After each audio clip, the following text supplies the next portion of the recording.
যারা এই ঈদে দূরপাল্লার পথে যাতায়াত করছেন তারা বাস অথবা ট্রেনে মোবাইল সাবধানে রাখবেন এবং মানিব্যাগ বা টাকা পয়সা যেখানে রাখেন খুবই রাখবেন। কেউ খাবার কিছু দিলে খাবেন না। অথবা বাস টার্মিনালে বা কোথাও ফাঁকা জায়গায় যদি ফাঁকা জায়গা থাকে একা একা যাবেন না। ঠিক আছে? ঈদের সময় অনেক চক্র ঘুরে আপনাকে হাতিয়ে নিয়ে সব নিঃস্ব করে দেওয়ার জন্য। ৪-৫ জন সবাই মিলে আটকাবে, মুখে একজন ধরবে, নিয়ে আপনাকে সব রেখে আপনাকে নিঃস্ব করে দেবে।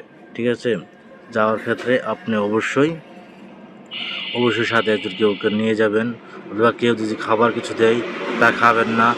আর ভালো দেখে সিট বা বসার ভালো জায়গা প্লেস তৈরি করে তারপর যাওয়ার জন্য নিশ্চিত হবেন। মুখে মাস্ক পরে নিতে পারেন। এমন এক চক্র আছে যাকে আপনাকে ঘ্রাণ শুনে অজ্ঞান করে আপনাকে আপনার সব টাকা পয়সা অথবা জিনিসপত্র নিয়ে যেতে পারে। তাই আপনারা সবসময় সাবধানে থাকবেন।